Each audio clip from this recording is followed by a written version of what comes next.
Hi, Cheri Fogarty here, author of How to Get Happier and More Grateful Children in Just 21 Days and founder of the Habit Gratitude Blueprint for Busy Moms and Families, where we show you how to get happier and more grateful children and be happier and more grateful yourself. And you're here, so I know you're interested in teaching your children to be more grateful. And we have all sorts of tips, tools, and ideas for how to do that at cherifogarty.com and probably where you are right now. But one of the other things we have to do, in addition to affirmatively teaching our children to be more grateful, is we have to do some things to counteract the entitlement and ingratitude and materialism and lack of appreciation and unhappiness we see and our children are exposed to on a daily basis, from reality TV to celebrities to the news to politicians to the soccer field. Entitlement and ingratitude is rampant.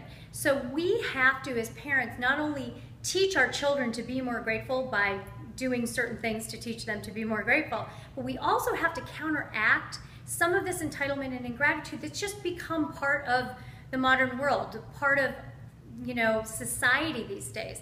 And in part, it's because of some of these things we're going to stop doing. And we're all guilty to some extent or another of perpetuating these just because it's human nature. So we're going to deal with one in each video, and in this video, the one thing you can do this week to help counteract the sense of entitlement and ingratitude everywhere out there and sometimes in our own homes is to talk to your children about the difference between rights and privileges. Because the problem is, not only in the country these days, but in our very own homes, there is a blurred line and a lack of understanding that there's a difference between rights and privileges. Now, in law school, we talked about that in terms of constitutional rights.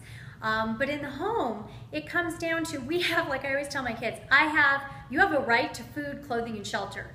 You do not have a right to designer jeans and a car and a cell phone. Those are privileges. And there's a difference. Rights, yes, I have to give you food, clothing, and shelter, but privileges are earned, because if they're not earned, do you know what happens? We take them for granted. We don't appreciate them. And again, we're all guilty of this. We do better on some things than others, but in general, we need to talk to our children about the difference between rights and privileges.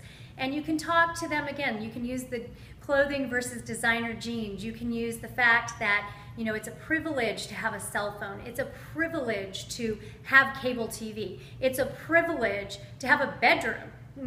Shelter does not include necessarily a big, beautiful house. Shelter means, shelter. So if our kids start to see the difference, and again, this is subtle, but if they start to see the difference, then, and we start looking at the things that are privileges in particular, and we should appreciate and be grateful for everything. But as we start counteracting, at least, that entitlement and ingratitude that's permeating society these days, is if we start talking and training our children to think about things that they have as privileges and things to be grateful for, it changes their mindset. It changes how they view things, so that when they do get things, they appreciate them more. Because as always, we don't appreciate what we've always had. We take for granted, it's human nature, the things we've always had. And we do this as adults too. I mean, we have a lot of privileges in this country that we all take for granted. So we all can use a little focusing on the difference between rights and privileges. And once your kids start to see the difference, then we move towards being appreciative for those things. But that's one way to stop and start counteracting entitlement and ingratitude right now, is to explain the difference to your children, and to really work on it on a daily basis this week and beyond. So that's it. That's just one super simple thing you can do this week to stop the entitlement and ingratitude, or at least to start stopping it. And of course, if you want to know exactly how to teach your children to be more grateful, to create the habit of gratitude, and in addition to counteracting the entitlement and ingratitude, be sure to head over to cherifogarty.com after the episode if you're not already there, because we have all sorts of tips, tools, ideas, and strategies for real moms and families in the real world to get happier, more grateful children in a super simple and fun way. So if you're ready to start doing that, we hope to see you there. And then now it's your turn. In the comments below, I'd love to hear from you. And let me know what you think of this difference between rights and privileges. Have you given it much thought? And what do you think of it? And then, of course, come back and let us know how it goes with your kids. How did they respond to that conversation? And remember, when we're first teaching our children anything, or we're learning it ourselves, there can be bumps in the road. It takes time to learn anything new. So while you may tell this to your kids now, they may roll their eyes and say whatever, but you're planting the seeds of this. And of course, we have to do other things as well, but this is just one step in the process. And hopefully, you know, because there is so much entitlement and ingratitude, this is just one simple thing we can do to start counteracting it. So that's it.